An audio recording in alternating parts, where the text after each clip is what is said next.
everyone, welcome to the channel. I hope you all are doing good and are safe. So in this video, we will be talking about Infosys DSE and SP role exam. So as you all know that Infosys has already rolled out the applications for the DSE and SP role exam for this year, and the students have already started filling in the application. So in case you have yet not filled the application, you should go and fill the application as soon as possible so that you do not miss out the exam. Moreover, in this video, we will be talking about a lot of details that are concerned with the exam, including the complete syllabus and pattern of the exam, the thorough procedure and all the important details regarding this recruitment process of Infosys, the tips and strategy that one needs to follow so as to excel the process, and the resources that one needs to follow so as to excel the exam. So without any further delay, let's get into the video and all the details. Okay, so the roles for the exam are the Digital Specialist Engineer, that is the DSE role. And for this role, Infosys is offering 6.25 LPA. And the another role is Specialist Programmer, which is the SP role. And for this role, the Infosys is offering 9.5 LPA. So overall, both the packages are really good as a fresher. So in case you're joining as a fresher for Infosys for both of these roles, these are extremely good roles and the packages are extremely well. Now, all the batches from 2019 to 2022 can apply for the exam and can sit for the entire process and get into Infosys. Moreover, this is a mass hiring, so Infosys will be hiring a lot of candidates through this process. So there's a high chance that anyone who is giving the exam can get selected for the role and can get this nice package at a company like Infosys. Also, all the courses including BE, BTech, MTech, MCA, MSc, etc. can apply for the exam and they can sit for the process and get through it. Moreover, the most important thing, that is the last date of application. The last date of application is 17th April. Although the date is still far, but I would recommend that you go and apply as soon as possible, because at times it happens that we delay the application and we forget and eventually we miss out the opportunity. So I do not want anybody to do that.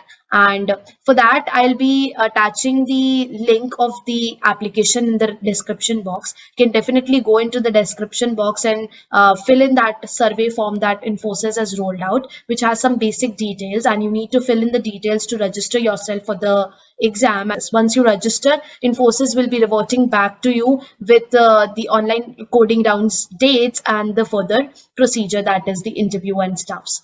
So further, let's talk about the DSE and SP role exam, the rounds that are taken by Infosys for this particular recruitment process. So the first round will be an online coding round, which will have a timing of 3 hours, and you'll be solving the coding questions within those stipulated 3 hours.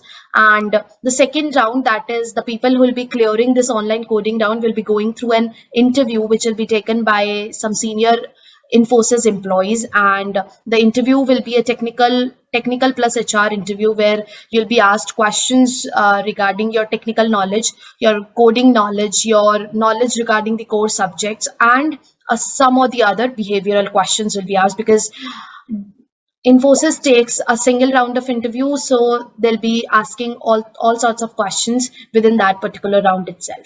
Moreover, in the exam of online coding round, one can follow any of the mentioned languages, including C, CPP, Java, Python, JavaScript. So whichever language you are comfortable in, you can definitely give your exam in that particular language. You can definitely solve the questions in that language. So there's no language barrier. Anybody who knows C or CPP or Java or Python or JS can definitely give the exam.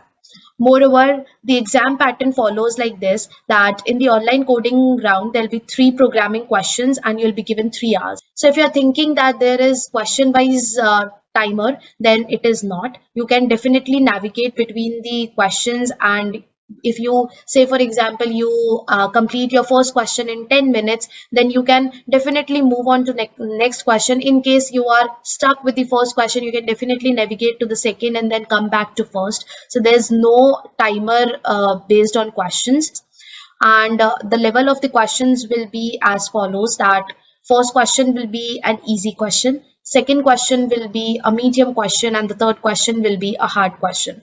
So the easy question will be from basic aptitude and DSL Go application. The second question, which will be a medium level difficulty question, will be from greedy. So you need to make sure that to solve that particular question, you know greedy algorithms. And the third question, which will be considered as the hard question, will be from dynamic programming. So I really recommend you all to go through DP questions, practice them so that you can come up with some logic for the hard question in the exam. Moreover, the major topics that one needs to prepare for Infosys DSE and SP role exam includes dynamic programming, obviously, because the hard question is definitely gonna come from dynamic programming. The medium question is gonna come from greedy algorithms, so you need to, take care of your greedy algorithm learning and knowledge.